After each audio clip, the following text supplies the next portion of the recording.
Tales of Innocence R, a game most Tales fans probably never even heard of unless you happen to own the now defunct Playstation Vita.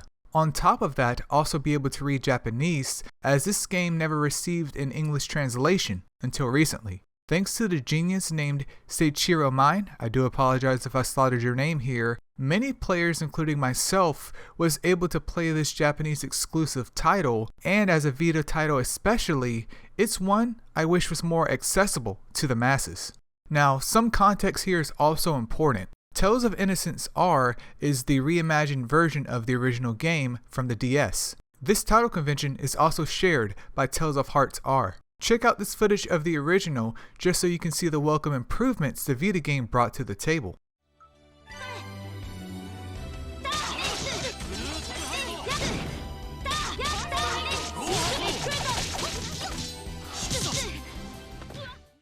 Going into this game, I did not have any expectations in terms of quality, to be honest. I mean, I am a certified Tales of gamer, so of course my opinion is always 100% valid. You can't see my face, but do know I was smiling when I said that.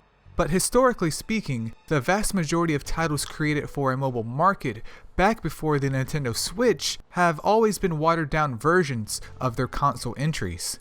Handhelds naturally have a lower power threshold than consoles, but more importantly, their space capacity becomes the real bottleneck. So developers try to cater to the fans the best they can, but there is a law of diminishing returns when it comes to producing a game for a niche market versus the masses. With its release date being 11 years ago by the time of this video, it follows in the format of the prior titles such as Abyss, Vesperia, and Graces. Meaning appearance-wise, it has that cartoonish or anime vibe that until recently was a staple of the series. I will say even in comparison to Tales of Hearts R, which is also a Vita title, this game does not look that great from a graphical standpoint. But I did find that the story and the main cast of characters carry the game, which I prefer anyways. Combat-wise, which is always my favorite part of the series, it holds true to the good stuff, people. With 8 characters total, there are plenty of new and old moves alike to keep you busy. Base arts, master arts, arcane arts, magic arts, mystic arts, it's all here.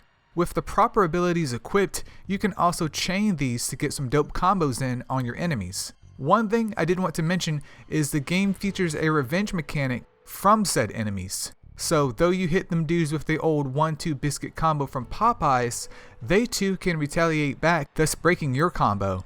If you time things right, however, you can then counter them and continue on hitting. This can really help to keep the player engaged in combat versus the traditional let me spam said combo and stun them till death. The rave gauge is also a mechanic the game uses in which keeping up the tempo in battle rewards the player with different tiers of abilities in mid-fight or afterwards. This can range from TP gained periodically during a fight to additional experience or AP at the end of the fight. It is a simple but clean way to push the player into peak performance mode to earn the peak rewards. Sliding from strictly gameplay, I did want to bring up the style board as well. Now, I don't know why it's called style, but it's a skill tree just like any other game. It works just like the license board in Final Fantasy XII, or even the spear grid from Final Fantasy X.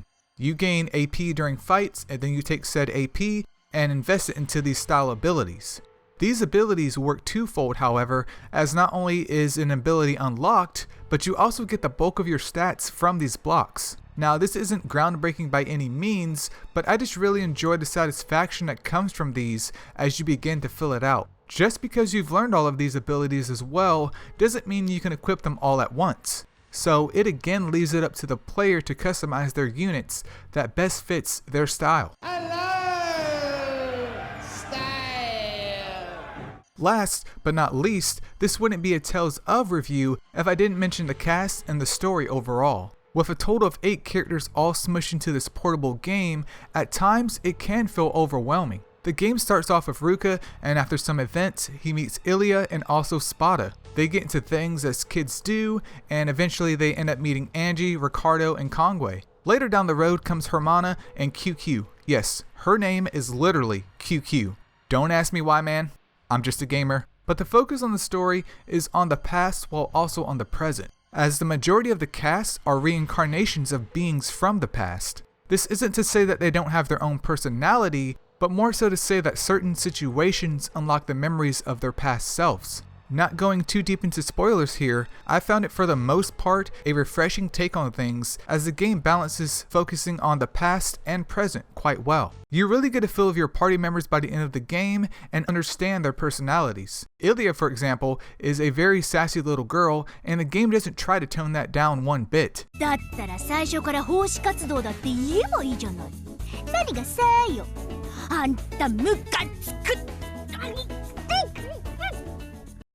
With a third of the cast being kids, it was interesting to see them grow up as the world around them changed. Honestly, if it wasn't for the story, I don't think I would have done this video. It's not groundbreaking, but it does carry that same feeling I got from Tales of the Abyss and Symphonia to a smaller capacity. This game, of course, is not without its flaws. Even as an avid JRPG player, at times I felt like the skits were just a bit excessive. I'm the type of person that likes to go through cutscenes or skits in chunks so I could then focus on grinding or going to the next destination without being interrupted. Some of these skits are also not very interesting, but that's with all Tales of games anyways. Luckily, you can skip them, which, for some, oh boy, I definitely did. ほんでなんやのこの生き物は。ネズミの一種？こうだはこうだだ。ネズミではないぞしかし。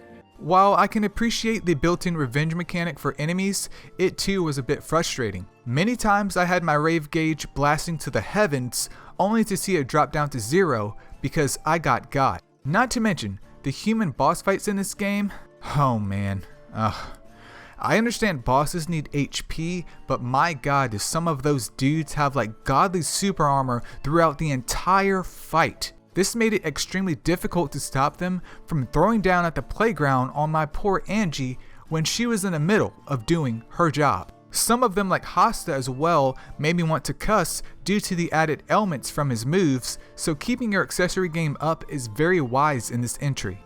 Overall, Tales of Innocence R is a great game that we may never see outside of Japan. The combat is simple and fun. The rave gauge and style board help to not only challenge the player, but provides a satisfying sense of progression. Additionally, the main cast of characters and their journey to the very end is just satisfying to see. In an ideal world, another graphical rehaul would really help to bring this game to its maximum potential, but even a simple port of it and Tales of Hearts R to a more accessible platform would be more than enough for me.